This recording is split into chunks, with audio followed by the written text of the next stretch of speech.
Call the meeting to order at 5:30. Can I get approval of the agenda? Can I get a second? I'll second. All in favor? Aye. Aye. Any opposed? Motion carries 5-0. We will now convene to closed session.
reconvene to open session at 6:07. 4A, report of action taken in closed session. Can I get a motion to approve 4A case number 2223-11-SD?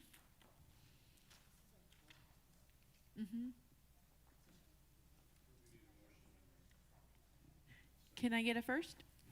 I'll motion to approve case number 2223-11-SD. Can I get a second? I'll second that. Roll call? Trustee Brown? Yes. Trustee Johnson? Yes. Trustee Martin? Yes. Trustee Nelson? Aye. Trustee Wing? Yes. All right, now we shall do the flag salute. Oh, man. Put this on, take it off. I pledge allegiance to the flag of the United States of America and to the republic for which it stands, one nation, under God, indivisible, with liberty and justice for all. All right. Organizational meeting. Normally we did do this at our December meeting, but since we've had changes in trustees, we have decided that we are going to update this. So I have created assignments, I guess, so to speak, unless is there anything that anyone's just really, really wants to be on, or would you guys like to hear my recommendations? And DLAC, please. Put oh, forward. lovely. That matches mine as well, Mr. Nelson. Special education, please. Lovely. That matches mine as well. All right. So then for the 2x2x2, I have Lef and Shirley. LCAP, I have Michelle and Mark. Facilities, I have Eric and Lef. Budget, I have Michelle and Eric. Special education, I have Eric and Shirley. And DLAC, I have Mark and Shirley. The wellness committee, we are absorbing into the LCAP committee until the LCAP committee tells us they need their own wellness committee. And who did you say was on facilities? Eric and Lef. Any changes, or are we all good? Yep. You're welcome. All right. Can I get a motion to approve the committees as presented? I I'll- move. Okay, can I get a second? I'll second that. All in favor? Aye. Any opposed? Motion carries 5-0. Is there any public comment this evening? Public? No. They look thrilled out there. All right. Reports and communications. Trustee reports on activities. Trustee Johnson. No report at this time. Trustee Martin, sorry. Yeah, I attended the SPED, the last one of the year. Nice. It was informative and gets me oriented to what they do. Wonderful. Great. Trustee Brown? So I want to talk about a couple of the year-end events that I attended. I attended 3. The first was the Education Foundation that honors our teachers and gives us all grants to all of them. And I strongly recommend that next year when we have a calendar, that I realize we all have busy lives, that as many of us that can attend that do so. Because it's a celebration of our teachers. And it was exciting to see Ms. Smith from Hahn being the elementary teacher of the year, and then also Mrs. Gansler, or Ms. Gansler from the high school, and seeing their families and be appreciative of that, and that was special. And also to be supportive of our Education Foundation. They work hard, and they're trying to get more members to be inclusive, because it's kind of the same group of people that participate in that and donate in that. So it would be great if we could help them expand that, however, type of thing. So that was the first event. Then the second event in this room, there's a similar event happening tonight at Tech High, And historically, I've always attended the ranch and Tech High's awards type thing. And what's really, great about the ranch is seeing what all those students achieved. And even David, when David kept coming up to the stage, our student kept coming up the stage and kept coming up the stage. And his mother was sitting like 2 rows behind us and just, hearing that cheering and that joy from those parents is just outstanding. And this year, next year, they're going to have to do that venue in a larger venue. This whole theater was full, standing room only, overflowing, out in the lobby watching it, because they did a showcase of student products or student achievements, things they've done behind us in the gym. So they had woodwork, they had theater, they had pottery, they had all, what do you call it when you make dresses? I don't make dresses. The seamstress, but it was more than that. As a seamstress, it was, creating, fashion design. It was a lot of creativity there. So that was exciting to see that. But going back to the awards were long this year, and I don't know if I missed it last year, but they gave out sashes for all of the pathways. So that took a lot longer, but there was just a lot of proud parents.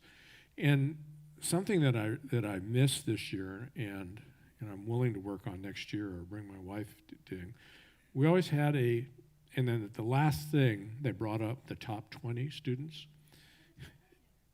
The top 20 is non-existent for the last, COVID kind of made it good, but they didn't do that this year. So, I can't say to do that, but that's always been a huge thing. And Myra's giving me, I was sitting next to Myra, and they kept naming, girl, in the top 20. I go, oh my God, there's not going to be any boys.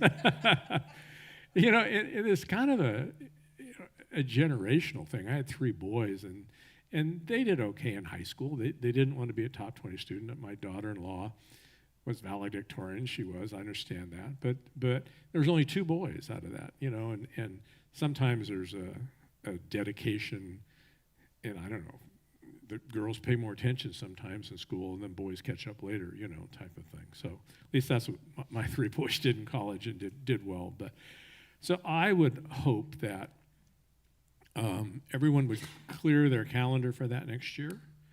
I would hope that we possibly do it in the gym and maybe showcase that stuff elsewhere, because Myra said, oh my God, what about the fire marshal? Because this room was over capacity. You had 300 kids up here, you had 100 percenters coming in from the various things, and we had probably 500 people out there or more. And it was long, it was great, it was well worth it type thing. But I sure hope that we can. It's just my personal, do the top 20 dinner, and then tries to raise scholarships, because every year when we've done that in the past, I think we've raised at least $500 for each of those 20 kids. So those 20 students have really worked hard, to participate in that. So I strongly encourage that you try to take vacation or, for that last week. I remember I used to, when we were entrenched in Project Grad, I'd take the whole week off for vacation and be working over there and running. Anyway, so that's there. The last thing I did was, as we all do, is we're connected to schools.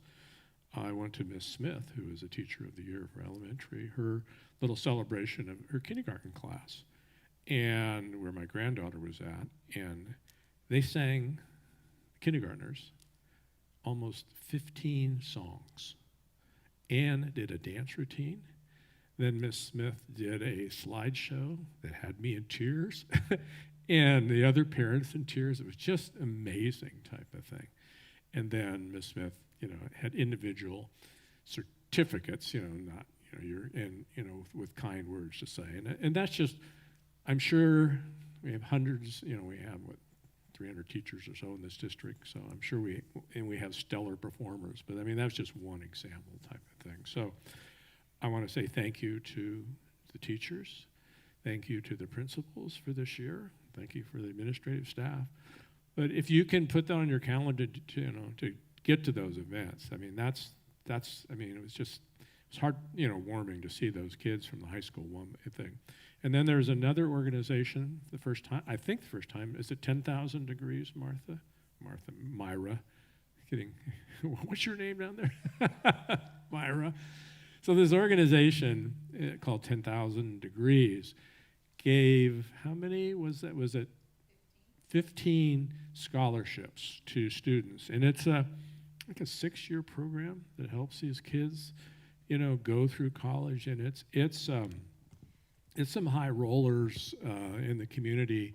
And it's not just here, it's Marin and Sonoma, and it spans type of thing.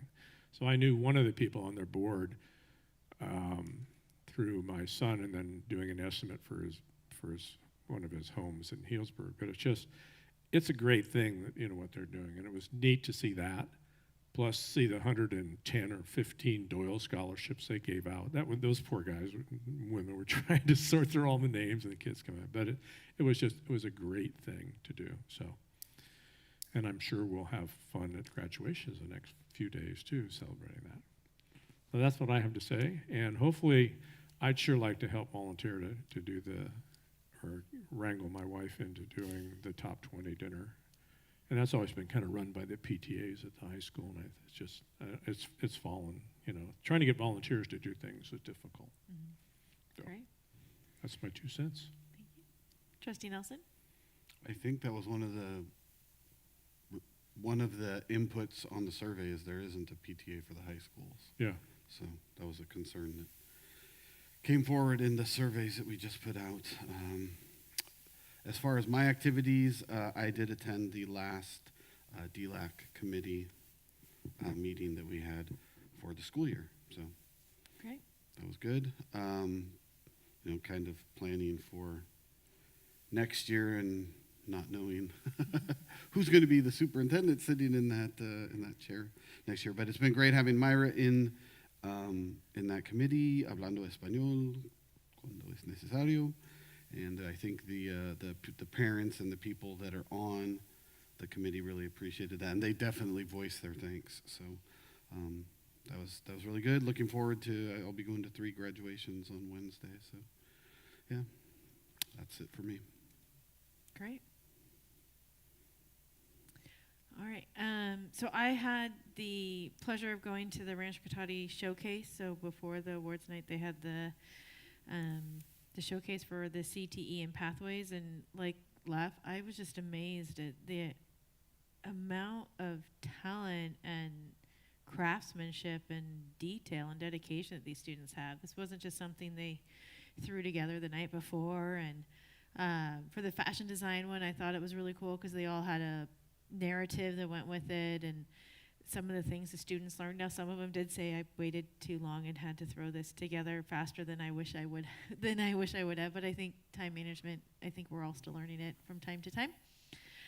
But kudos to the teachers and to the students, because that was amazing work out there. It was just really cool. And to see all the different expressions too. They had paintings, they had sketching, they had, I don't even know what you call it. It's black paper and then you etch into it to make the drawings, and pottery and computer science. It was just really cool to see all the different expressions of creativity and thought that our students have. So that was really awesome. I was a judge at the first annual Titan Research Institute. Ms. Dekleva and Mr. McKeon put together the first annual science fair. So it was one of the 9th grade classes and then all of 10th grade. Same thing. It was just really cool to see these students' thought process. They had to come up with their own project. My judging was what's the optimal number of hours for a sunflower? Does heat protectant actually help your hair? I found that one actually useful on a personal level. And then there was all kinds of them. It was what kind of food, if you feed a tadpole, does it turn into a frog faster? What's the optimum amount of salt to put in water to get it to boil the fastest without changing your food taste? It was really, really, really cool stuff. Oh, and then the best one also, I need this, It was mineral sunscreen versus chemical sunscreen, and the effect that water has on the two different ones. So, spoiler alert, SPF 70 mineral was the most effective in all of her trials. So, and it was just wonderful seeing the students. They had to give a presentation. So that's a lot. Like, I'm walking up to them with a clipboard, and it's just me and them, and they were all so wonderful. John led the budget committee meeting last week.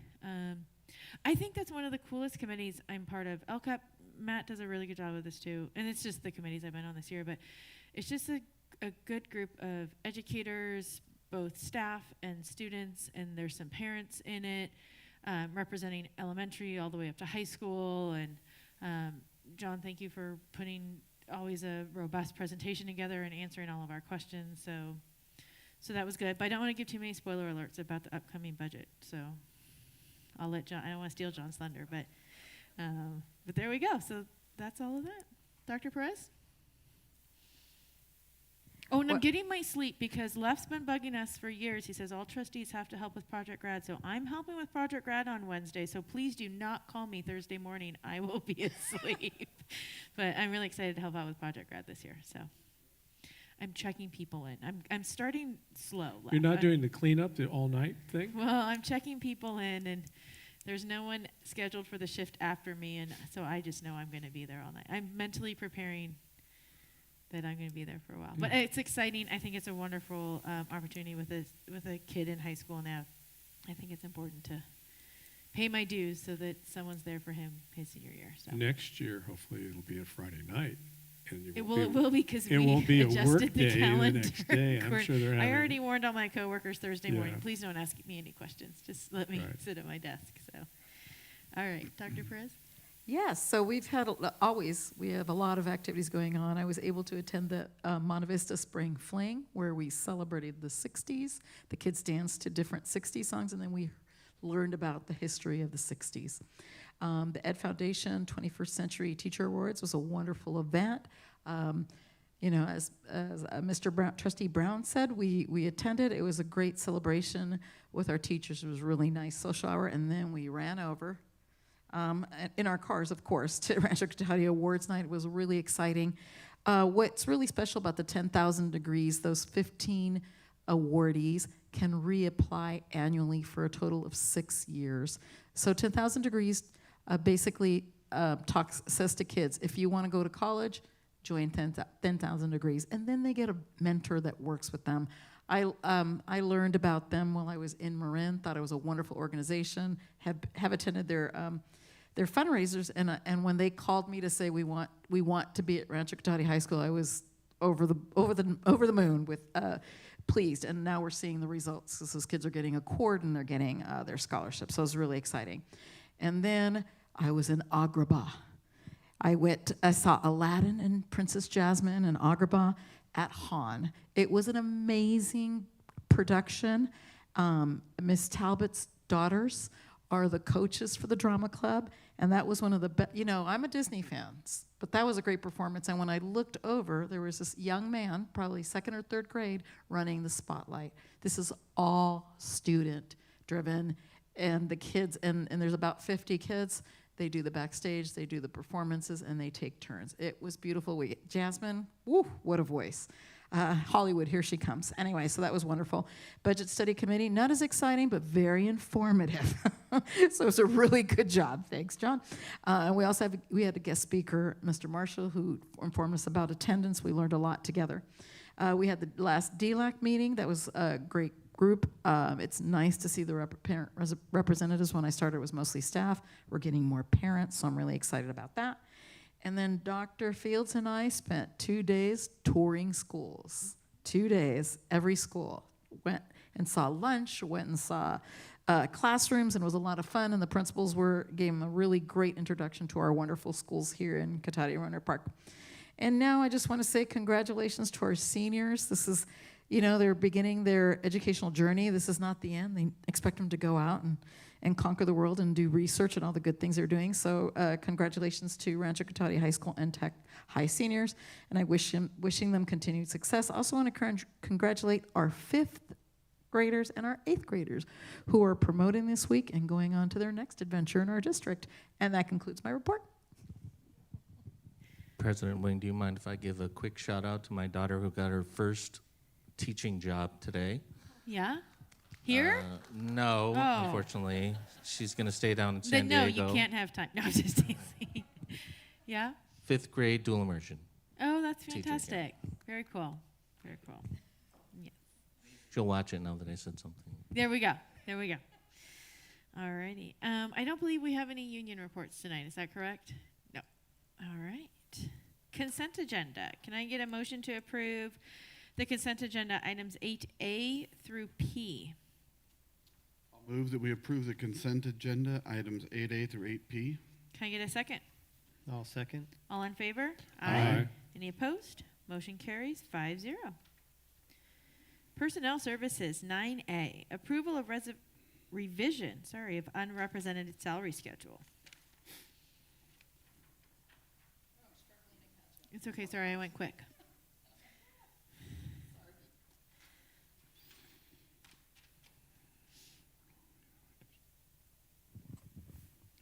Okay, so, excuse me, we are adding our student workers. So this is an opportunity to hire our workers, and we wanted to make sure that they were represented on a salary schedule. So that's what we're requesting, is approval of adding them to the unrepresented salary schedule. Correct. Any questions or discussion? All right, can I get a motion to approve 9A, approval of revision of unrepresented salary schedule? I move to approve 9A, approval of revision of unrepresented salary schedule. Can I get a second? I'll second that. All in favor? Aye. Any opposed? Motion carries 5-0. We do not have any items for educational services this evening. Item 11, business and operation services. 11A, approval of Sedesco America LLC proposal. Yes, so we put out a request for proposals that were advertised in the Press Democrat both in May 10th and the 15th, for a consulting and procurement company.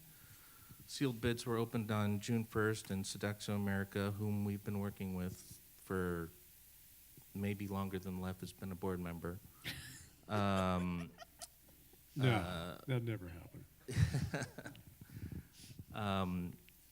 Submitted the only bid, and staff recommends that we accept or take this contract. Great. Any questions or discussion? Can I get a motion to approve 11A, approval of Sedesco America LLC proposal? I guess it's only appropriate that I make the motion to approve 11A. Can I get a second? I'll second. All in favor? Aye. Any opposed? Motion carries 5-0. 11B, Resolution 2023-18, authorization to make transfers between fund balances and expenditures at close of year per Ed Code 42601.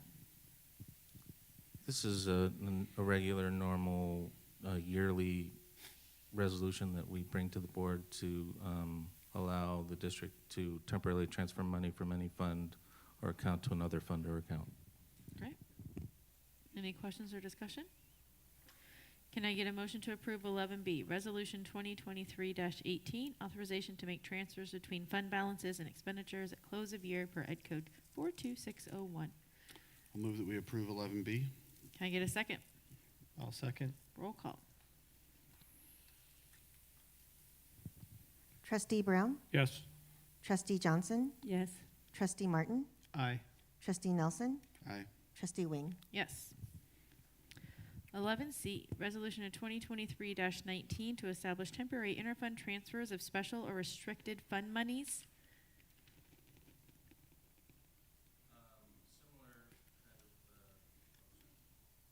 Similar kind of yearly resolution that we do, and this allows, temporary interfund transfers so that these loans will enable the district to meet cash flow needs of all district individual funds. Great. Any questions or discussion? I have a question. How high would our reserve have to be that we wouldn't need these temporary ones at the end of the year So every year? throughout the year, we only need money to get us through, like, end of October, November, and December, and that amounts to about $5 million-ish. Okay. So, and then our big kind of cash dump comes from property taxes in December. Got it. And we legally couldn't even have our reserves that high, right? No. Okay, just The reserves that we hold now probably last us one payroll, well, 1.5 payrolls or something like that. I think I Yeah. did the math from our own time. Yeah, we're legally restricted to 10%, right? Right. Any other questions or discussion? Can I get a motion to approve 11C, Resolution 2023-19, to establish temporary interfund transfers of special or restricted fund monies? I'll motion to approve 11C. Can I get a second? I'll second that. Roll call. Trustee Brown? Yes. Trustee Johnson? Yes. Trustee Martin? Aye. Trustee Nelson? Aye. Trustee Wing? Yes. 3-2. 11D, obsolete yeses, 2 textbooks from ayes. Cotati Roanoke Park Unified School, all sites. Yes. So with the adoption of the math curriculum in, secondary, we're going to have some obsolete books that we need to dispose of properly. And this allows us to do that. Great. Any questions or discussion? I think it's odd that we have to approve recycling old books, but Because it's disposing of government property. I guess so. It's assets that we purchased, and you have to be responsible for those assets, so you have to approve the, Oh, but I bet on the books, these have long been I scrapped. was gonna say, I do know, we- I know, but Do we you still, depreciate textbooks? you can't, I mean, it's just, it's ed code. Are textbooks on the depreciation schedule?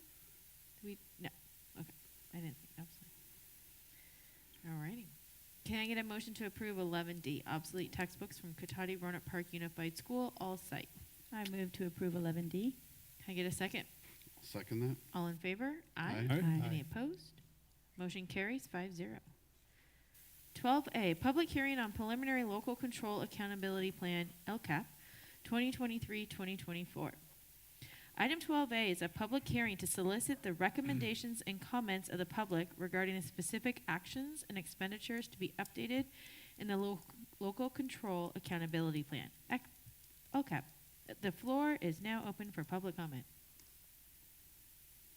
Okay, there is no public comment, so I would like to invite Matt Marshall. He will be presenting the preliminary local control accountability plan. Good evening, ladies and gentlemen. Dr. Perez, my name is Matt Marshall, the Director of Student Services, and I have the pleasure of overseeing the LCAP development this year.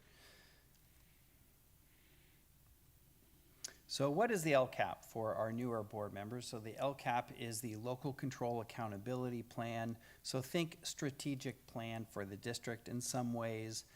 It's a 3-year plan, and this particular plan is the last of 3 years. So next year, rather than tweaking our current LCAP, we'll be writing a brand new 3-year plan for the district. One of the goals of the LCAP is to improve services for students, and the focus is on improving specifically the services for 3 priority groups. So that's low income, English learners, and foster youth. It's heavily influenced by educational partner input and data, and this year's LCAP is worth a total of $21.5 million. So we do have an LCAP committee because the LCAP has to be overseen by, a lot of times it's called a Parent Action Committee. In Roanoke Park, it's our LCAP committee. This year we had 21 members. Many of the sites have representatives on the committee. We have parents, students, admin, 2 board members, bargaining unit members attend.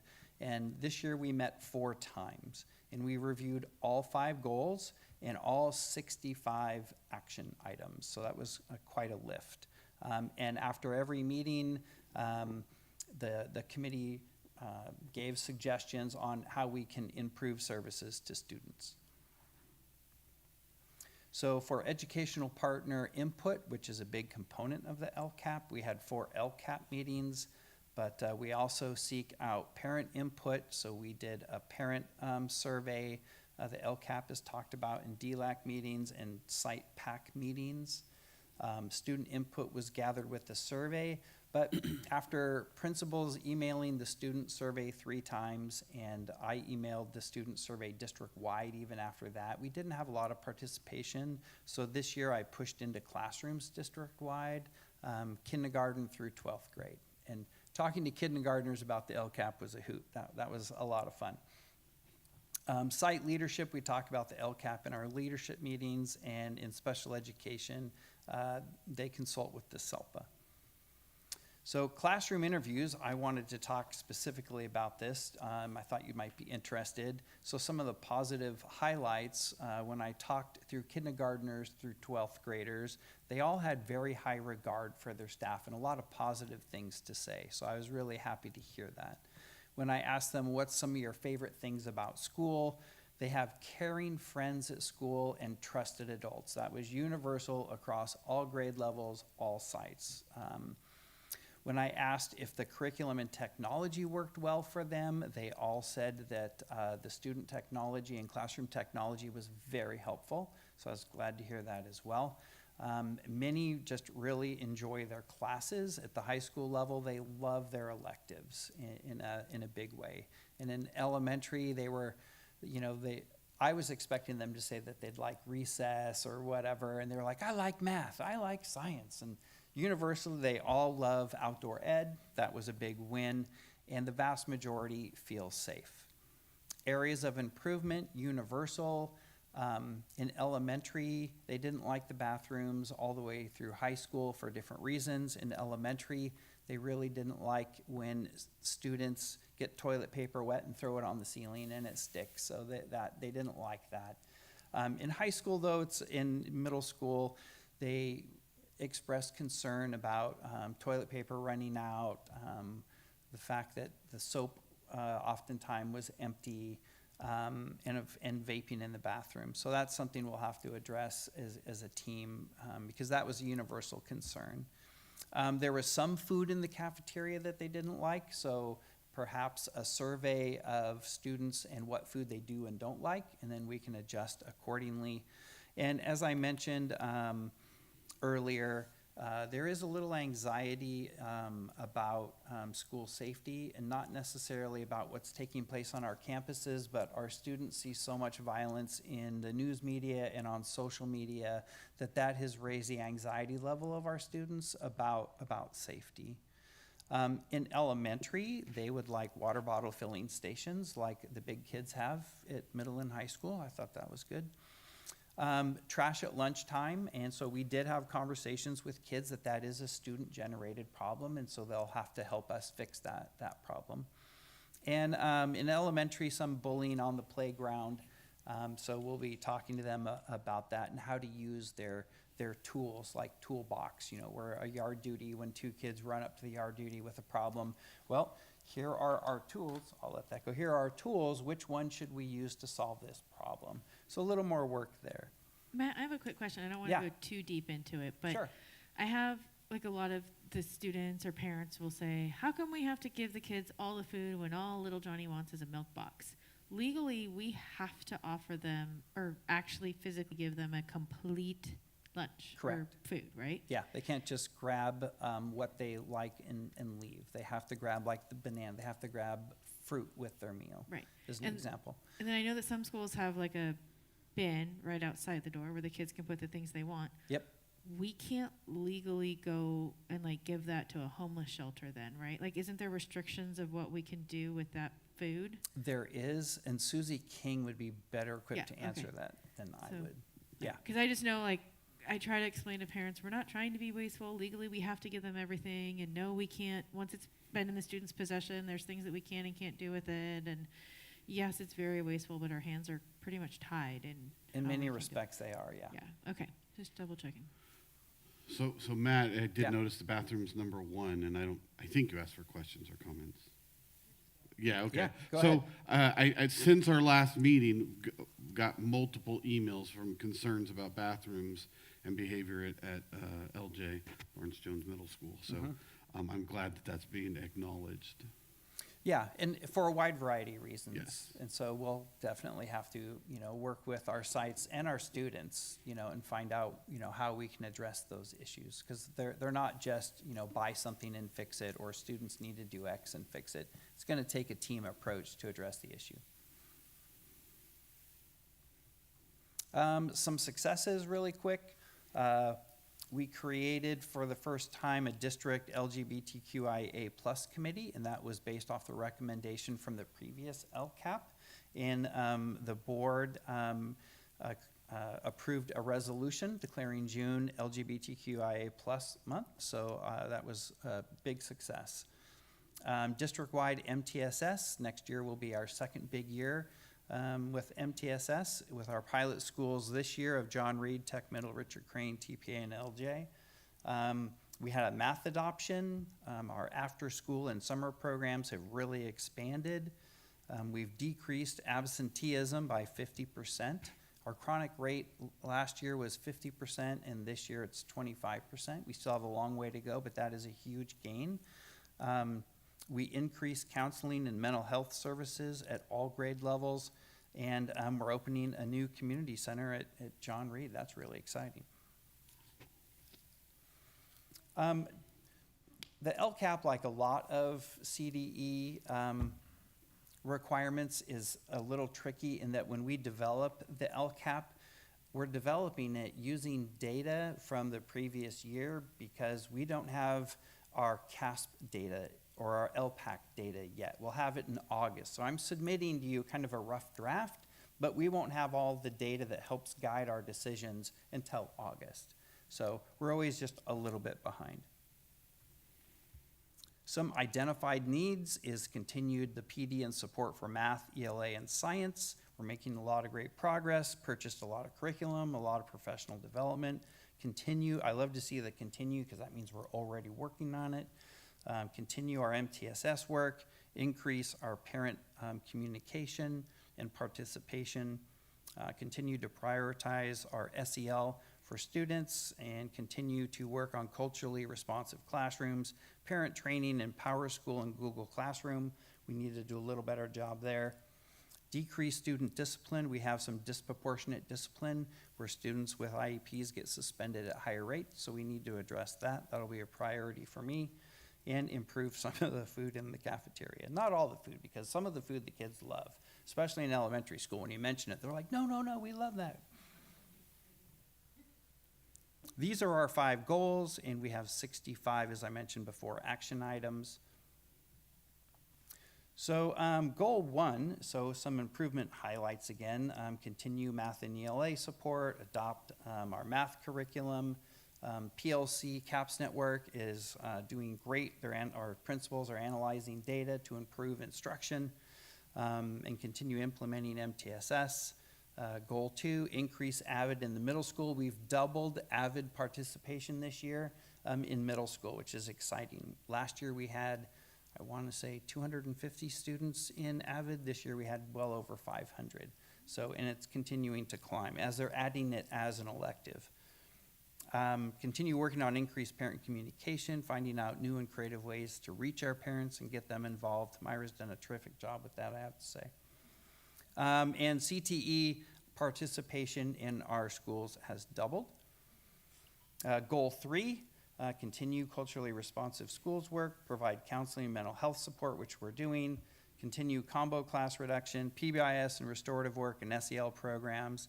Because goal 3 is really all about creating appropriate environment and supports for students.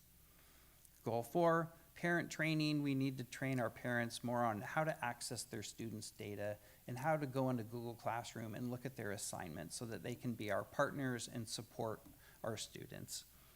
And parent engagement opportunities. And I already talked about suspension, diversion. And we continue with our partnership with SOS Counseling.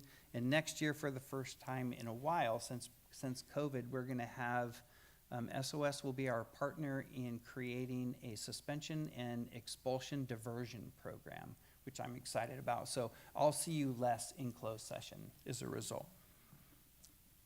And finally, goal 5, which is our EL goal. EL students counseled in the RFEP process. They mentioned that they would like that so they'd understand it better. PLC training will include EL support specifically, and I'd like discipline support in there as well. And finally, EL support strategies, professional development for staff, which we're currently doing.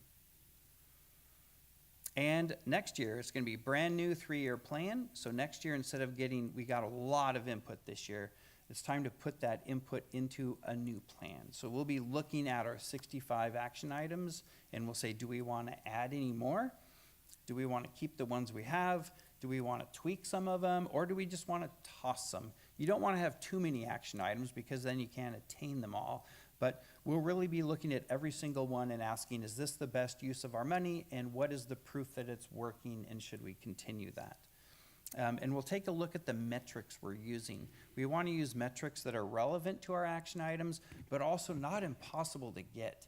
If you choose metrics that take months and months to dig down and find, it's very frustrating. So we want to make sure that we use metrics that we can get our hands on easily.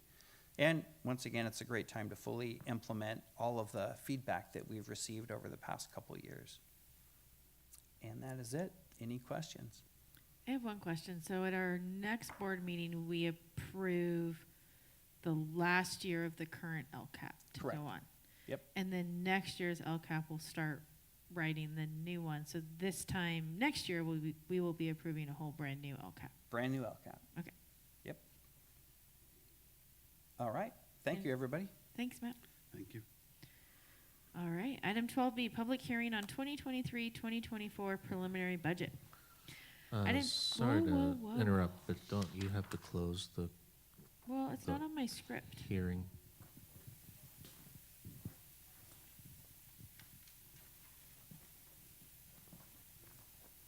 That's what I'm doing right now. Item 12B will be a public hearing to solicit the recommendations. Well, we are going to close this hearing. Doesn't say to, but we're going to. And okay. Item 12B. Item 12B is a public hearing to solicit the recommendations and comments of the public regarding the specific actions and expenditures to be updated in the 2023-2024 preliminary budget. The floor is now open for public comment. There is no public comment, so we'll be moving on to Mr. Bartholomew presenting the 2023-2024 preliminary budget. Thank you, President Wing. Yes, I'm here to present the highlights of the adopted budget. I have an update on how what we call the estimated actuals for the close of the current year, 22-23. And I have a few slides that you may have already seen about the state budget. So I'll just get started. First of all, I want to do a quick thank you for everyone that helped put this together. There's a lot of input that's involved. I ask a lot of questions. I think I mentioned that I'm trying to, year over year, kind of build a budget from a zero-sum game. So it takes a lot of work to get this done. My director, Molly, who's not here tonight, has a lot to do with it, and Nikki has a lot to do with the putting together of the packet and the choice of gold paper. So I hope you enjoy that. I didn't get the. No. I like the lower priced. more, yeah. I'm high maintenance. I'll accept it. I love it, Nikki. So the proposed budget for 2023, the goals and related expenditures in the LCAP align with the district's budget. The LCAP and proposed budget are presented tonight for final adoption and approval at our next meeting. The proposed budget is only an initial blueprint for revenues and expenditures, since the preparation of the adopted budget, the district adopted budget, occurs before the state has enacted its budget and before actual revenues and expenditures are known for the current year. Just for your edification, this is the state state budget process from January to January, and we're obviously in June, which is we're waiting for a final adopted state budget. And then this is kind of our district process laid over that state process. So this is just for your edification. I've shown these slides before. Similarly, with the state-funded versus basic aid districts, we're a very state-funded district. We're $31 million away from being basic aid of any kind. So I won't spend too much time on that unless you want me to. So a couple slides about the May revision, or the governor's budget. The governor has a $31.5 billion problem. Monthly revenues have consistently come up short of projections. Protecting the LCFF will come at the expense of one-time funds reduced, and I'll go into some detail about that. The state relies heavily on high-income earners. Personal income tax and corporate tax returns are not due till October. Not due till October contributes to the cash shortage, which is also an issue. The economy is balancing on the head of a pin. We could go either way on any of these economic factors, which would greatly affect the state and the districts either way. And this is just a LCFF overview. It's going to cost the state $3.4 billion to fund the COLA that is out there, 8.22%.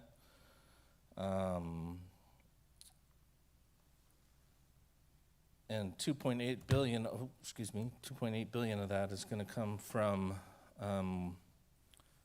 one-time funding to support the LCFF. And this is where it's going to come from. Mainly two state grants or categorical funds that were proposed into this year. 1.2 billion reduction in the arts, music, and instructional materials discretionary block grant, which is different than the proposition that it was voter approved. That's about a $1.7 million reduction for the district in one-time categorical funds. And then the Learning Recovery Emergency Block Grant, which was, he's proposing that he's going to decrease it by 32%, which equates to about a $1.9 million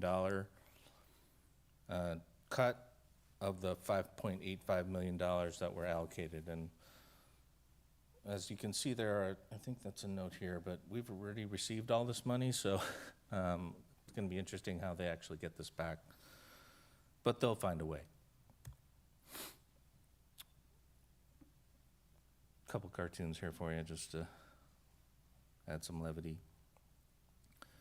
And this is always a good one because, we waited to spend some of the money. Yeah, we got the money, and now we're saying don't spend it all. And we actually have till 2028 to spend the Learning Recovery Emergency Block Grant. Yeah. So, depending on how much they take from us, we'll definitely spend it before then. So just an update on the how we're projecting to close. In March, we had about $1 million surplus, and the main difference that makes it a $400,000 surplus right now is the math adoption.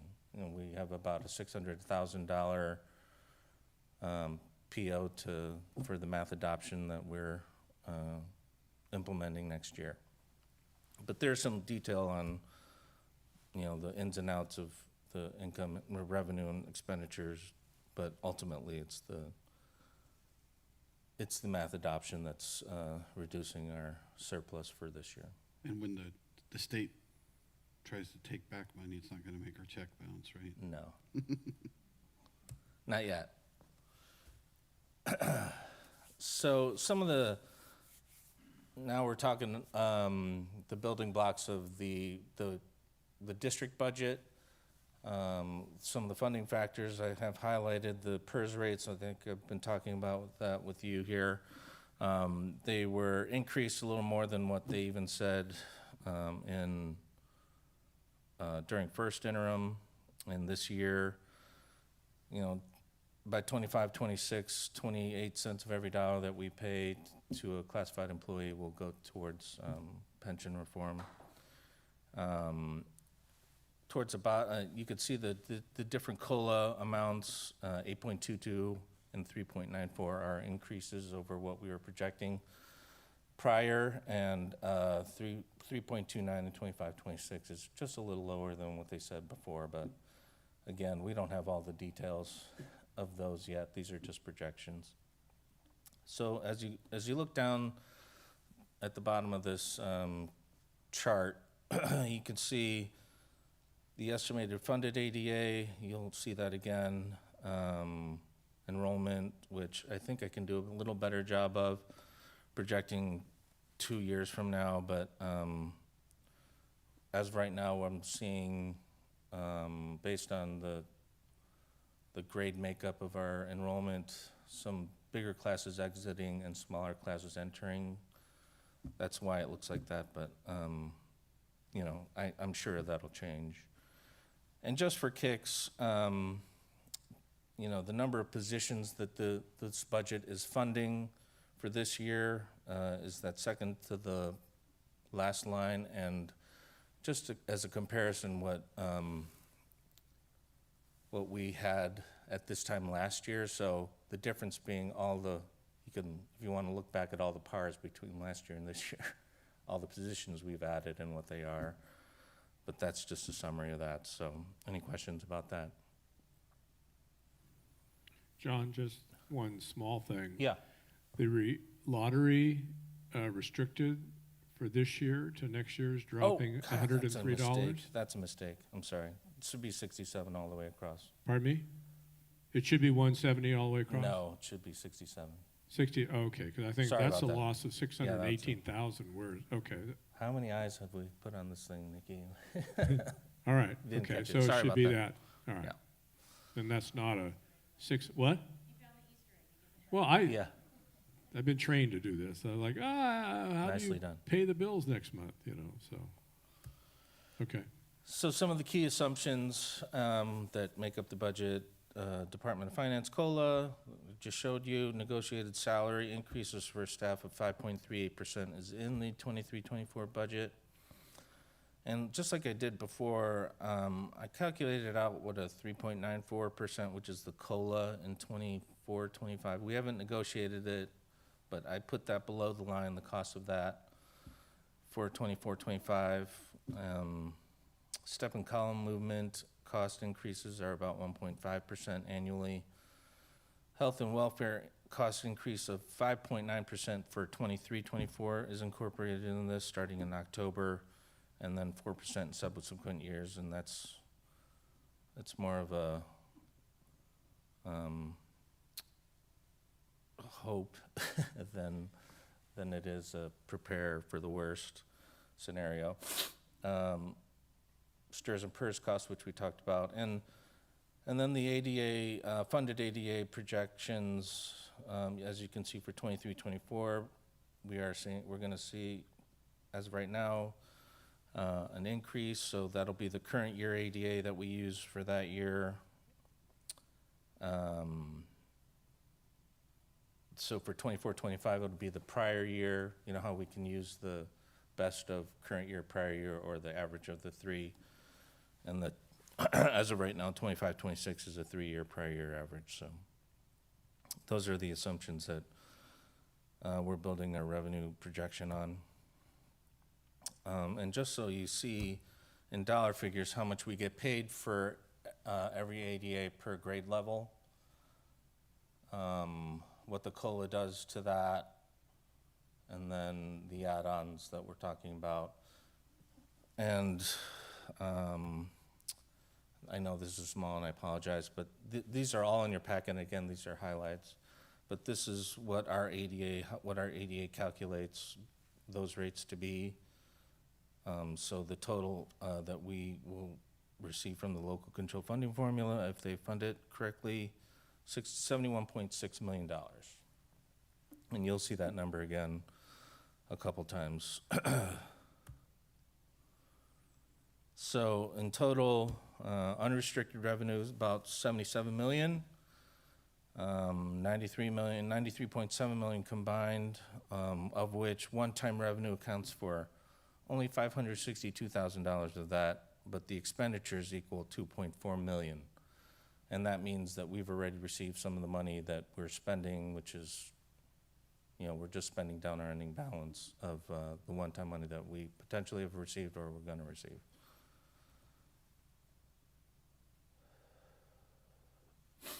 And this breaks out our expenditures projections. 80% of the combined general fund goes towards salaries and benefits. 86% of the unrestricted general fund, which is that, $76 million worth, are people costs.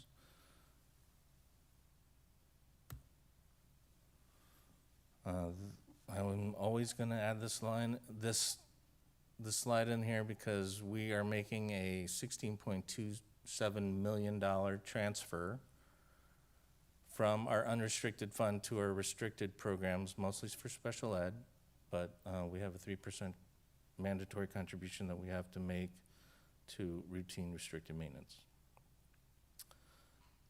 As you know, less than 40% of special ed is funded by the state and federal governments for the Individuals with Disability Education Act. And before we get into multi-year projections, I've shown this slide in several different ways, but I'm calculating based on industry standard economic assumptions, prior board-approved decisions, and locally determined assumptions, and multi-year projection should not be a measuring stick for wrongness, a crystal ball, or a prediction or forecast. It's really based on the information that I have, and it's only as good as the information that I have currently. So, based on all of that information, we're still in good shape. We're projected to have a little bit of a surplus in our unrestricted budget. We are spending down our restricted budget, as I said, and we're going to maintain definitely our 3% reserve. I know I keep saying this, but the board at some point has requested that we have at least 4%, so that 940 brings the Fund 17 special reserve balance up to 4%, and we're just going to be right around 10% reserves in total. And our minimum reserve requirement is 3%, as you know. So the unrestricted general fund multi-year projection, we're gonna have surpluses, a little bit of a surplus this year, a little higher, 570,000 in 24-25, based on the projections as stated, and then that third year out is always hard to project because enrollment ADA is a big factor. If we maintain our current year levels, or even our projected current year next year levels, we won't be deficit spending in that year. There are a couple of reserves that I know I keep talking about, but I'm not sure we're done with the curriculum, and if we're done with the math, then there'll be another instructional material curriculum that we want to adopt. So I want to stay true to the $1 million that we project, we talked about at our last report. And then next board meeting, there'll be Rob Valdiva will be here to talk about a big technology infrastructure project that we would like to throw some money at from the general fund, because we want to lower the. We'll talk about it. I'm sorry, I don't want to give it away.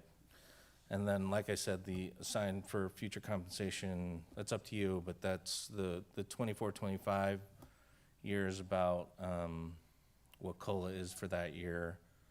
And then 25-26, there's really no justification for $2 million, but that would leave us with 4% in that year if we did it.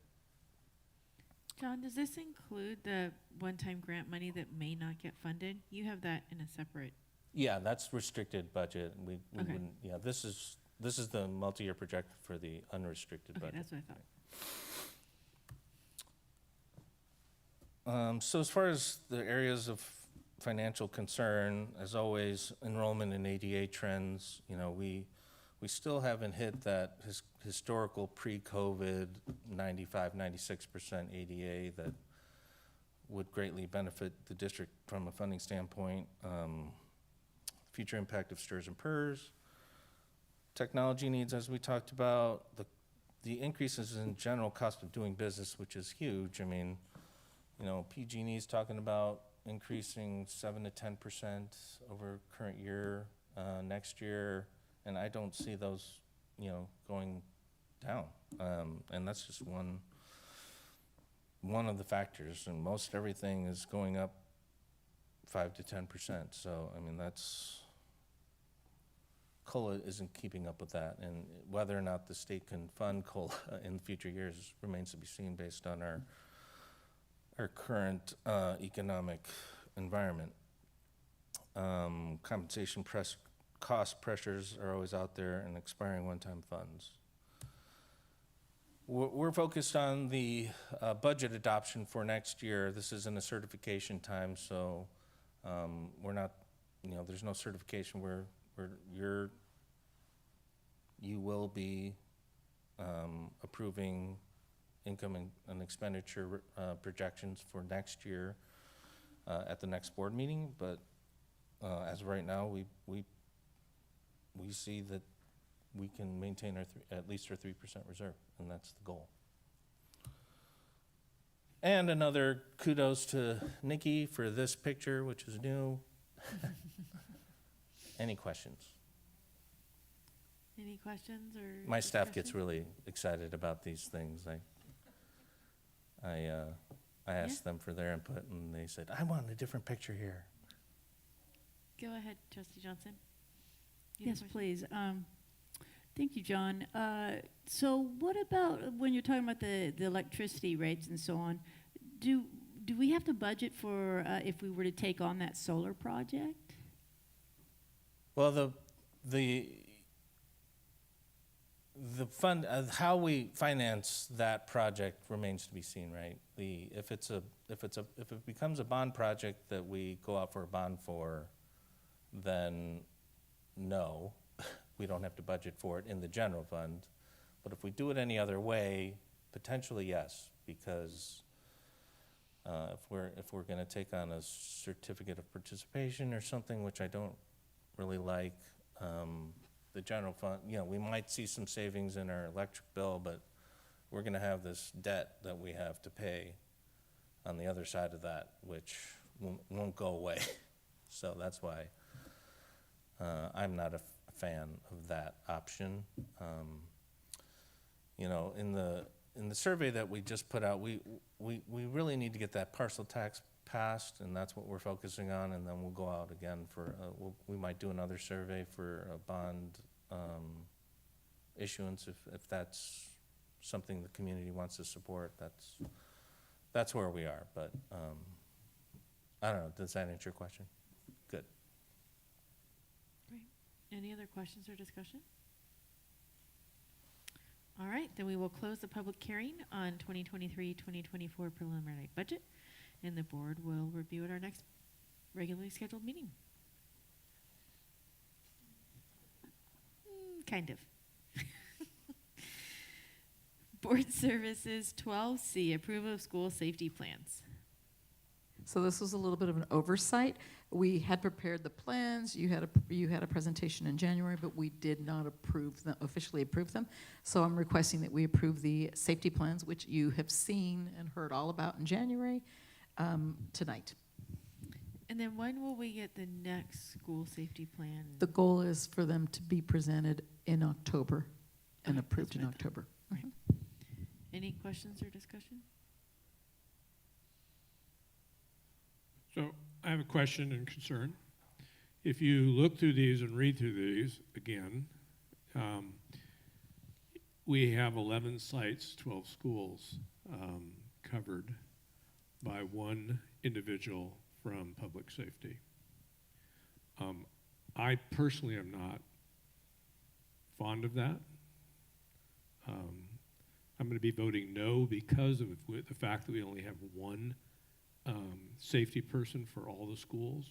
I think the safety plans are good. I think they deal real well with our population of students and teachers and stuff like that. But one safety person is not enough for me for all 11 sites. And then something else that I don't like, although it takes a huge amount of money and logistics, is we've taken down all our fences and access to our schools from outside, things that could happen to us. There's not enough barriers. And I realize that there's a fine line of setting up those barriers to make a school conducive to operating and feeling good about. But those are two concerns that I have from a safety standpoint. I mean, when I go to public events, you know, that you see barriers that stop large vehicles from crashing into it and other things and stuff like that.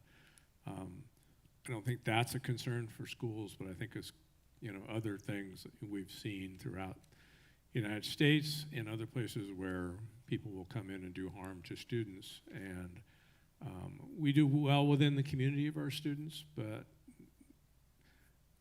I just feel I would like to see more of a barrier for those other issues. And I'd like to see more than one individual for the resource officer for all our campuses. I don't know, I remember when the resource officer was here, is that something that we have any control over? Like, can we hire one ourselves? When I was at the 2x2x2 meeting, the chief of public safety in Rohnert Park said they fund that entirely out of Rohnert Park's budget. Right. Right. He said they would be happy to fund, or not to fund, to provide another officer or more resources and get into the discussion where that funding would come from. Okay, so So they, if we had the budget and we said we want 2 more officers right now, and we have the money for it, it would then be, I think they would gladly do it if they could, you know, recruit. They're having a hard time getting public safety, just like teachers. so it is and something such. that we can self-fund. It is, from what he said. If I understood him correctly, I do believe that. So, but that would be weird, us funding through them. I know, but I They would can't still work just, for the city, and they would still. no, you we know. pay for other services. We pay for counselors to come on that we pay other services for. And so I guess I don't see a huge difference of whether we're reimbursing the city for a resource officer, for reimbursing the, Counselors. Historically, we've always had one. yeah, You but know, from more in your Officer time. Jones, you know, throughout and historically that person's primarily been on this campus. Mhm. Times have changed, you know, and so I would like to see more than one. I don't know, you know, and historically there's always been the city wanting to say, we're just going to fund one. You know, it's not in our budget type of thing. It's not our responsibility, but yes, it is their responsibility. And yes, it is our responsibility. So that's why I have a problem with just one. And how do you fund it? You know, do you fund a police officer? I mean, is a police officer $250,000 by the time you do salary and benefits in their program? Probably. So, I mean, how do you come up with, let's say, 5 more people at $1.5 million out of your budget? You don't have that. But I just don't, you know, I haven't, you know, you can't replace, you know, what that can provide in safety. So.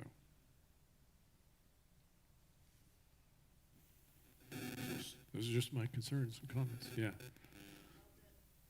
I love the open discussion. Does anyone else have any discussions or questions or?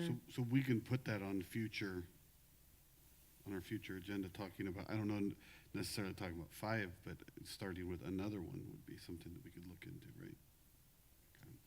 Well, I think if the next safety plan comes up, you said it's gonna come to the board in October, we should, I think we should start pursuing it for sooner than October. well, that's when it comes to the board for approval.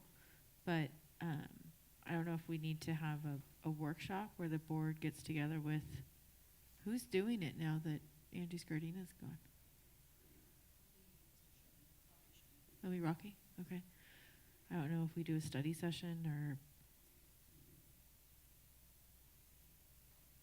you know, how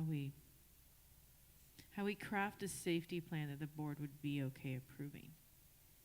Or comfortable, I guess, would be the.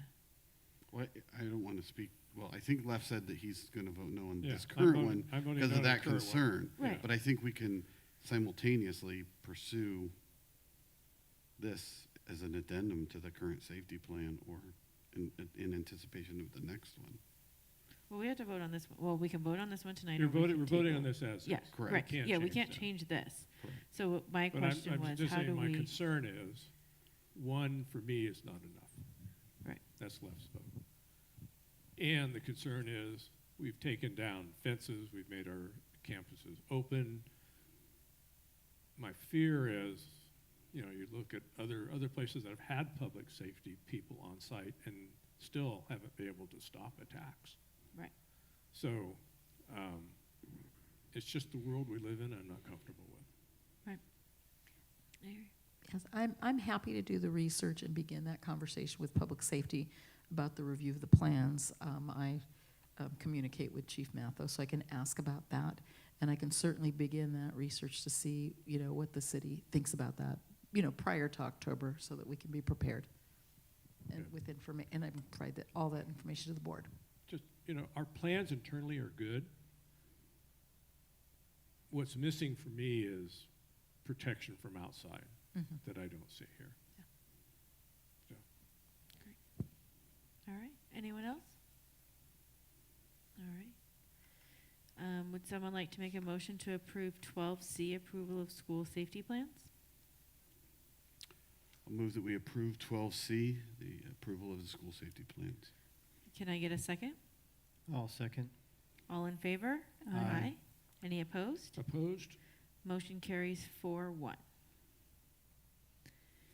12D, approval of CSEA summer program MOU. This is an MOU that we're asking you to ratify regarding our extended learning programs for summer. So it describes the working conditions and compensation for our CSEA employees. Great. Any questions or discussion? Great. Can I get a motion to approve 12D, approval of CSEA summer program MOU? I move to approve 12D. Can I get a second? I'll second. All in favor? Any opposed? Motion carries 5-0. 12E, Resolution 2023-20, authorization for Myra Perez, Marcus Jamal Fields, welcome Marcus, John Bartolome, Molly Kohler, Rachel Allen, Matthew Marshall, Josh Savage, and Jennifer Hansen to sign on behalf of the Board of Trustees. We're just updating it to include Dr. Fields, right? Yay. Add you to the signature card. Can I get a motion to approve 12E? I'll move that we approve 12E. Can I get a second? I'll second. Roll call? Trustee Brown? Yes. Trustee Johnson? Yes. Trustee Martin? Aye. Trustee Nelson? Yes. Trustee Wing? Yes. 12F, Resolution 2023-23, in the matter of school and classroom capacity limits for purposes of granting or denying an inter-district transfer request. So this is something that the Sonoma County Office of Education recommends that we do, that we publicly, create this resolution that indicates what our caps are in our different programs. So should we have someone that's interested in entering our district and we don't have room for them, and they appeal the process, that we've clearly stated that through our resolution. Any questions or discussion? I have a question. Yeah. So seldom we ever have denied somebody from leaving our district. And so what's the purpose of this if you can never deny someone, say, you can't transfer to go there? It's transferring in, right? It's really about transferring in. But this says, or granting or denying. So this is just about transferring in, not transferring out? Right. Okay. all So, right, then I'm so, good, yeah. so basically, someone requests to come to our district and they need speech services and our caseloads are above and we don't have the capacity nor the staff to provide the services. We have something, and they appeal it, which they do, that we have something that states that we have limits. Okay, no, I understand the end, I just thought that this also meant out, but no, okay. Great. Can I get someone to approve 12F, Resolution 2023-23, in the matter of school and classroom capacity limits for purpose of granting or denying an inter-district transfer request? I move to approve 12F. Can I get a second? I'll second that. Roll call, please. Trustee Brown? Aye. Trustee Johnson? Yes. Trustee Martin? Aye. Trustee Nelson? Aye. Trustee Wing? Aye. I swung it, see the influence I had there? I know. I have to. Yes, you may. Yes, we may. We are just going to take a quick 5-minute break.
Back to order, 7:33. Does anyone besides Trustee Brown have any questions about items 12G through L? All right, then we're just going to go through those ones. 12G, first reading of Board Policy Administrative Regulation 0420.4, Charter School Authorization. 12H, first reading of Administrative Regulation 5131.41, Use of Seclusion and Restraint. 12I, first reading of Administrative Regulation 5144.1, Suspension and Expulsion Due Process. 12J, first reading of Board Policy Administrative Regulation 6173, Education for Homeless Children. 12K, first reading of Board Policy Administrative Regulation 6173.1, Education for Foster Youth.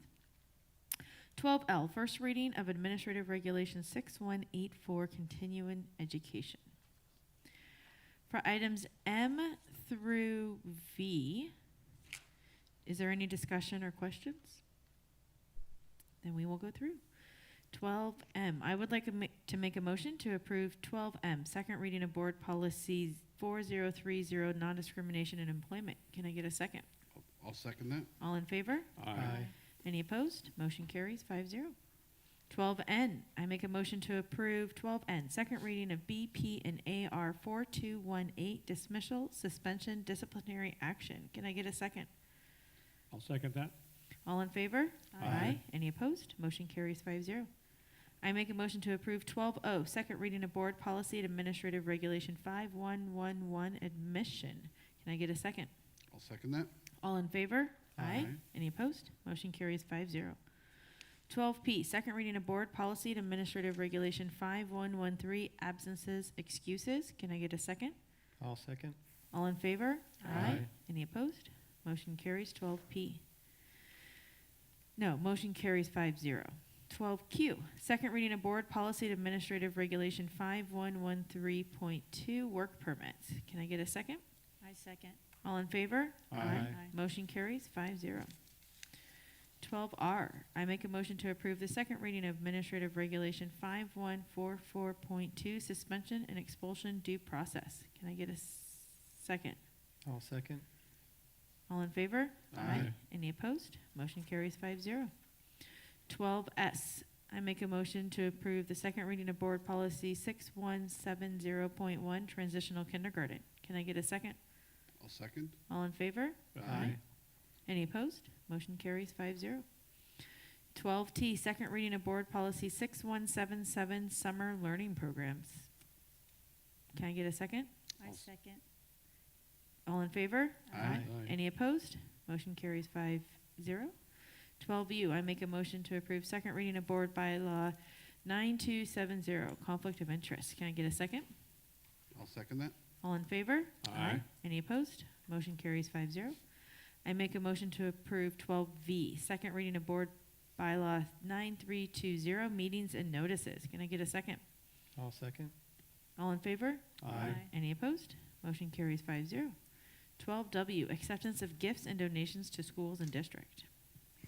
Okay, we have a donation from the Marguerite Hahn PTA, $3,854, and Monte Vista money for supplies from one of our community members, Carol Boyle, for $50, totaling $3,904. Great. Can I get a motion to approve acceptance of gifts and donations to schools and districts? I move. Can I get a second? I'll second. All in favor? Aye. Any opposed? Motion carries 5-0. Any future business or agenda items? Trustee Johnson? No? Me, you say no. No. Trustee Martin? None. Brown? Nelson? Yeah, so Myra's going to be starting the ball rolling on looking into an additional SRO. I did notice that Myra replied to one of the letters that we've gotten, email letters about the concern about fighting and bathroom safety in our secondary schools. So I just wanted to make sure that people in the audience know that we're aware of that and asking the district to look into that. And then also on Thursday at John Reed, the Family Resource Center is opening, well, it's an open house from 5 to 6. So I'm excited about that. So I plan to be there. So that's it for me. Great. There's nothing for me. Meeting adjourned at 7:38.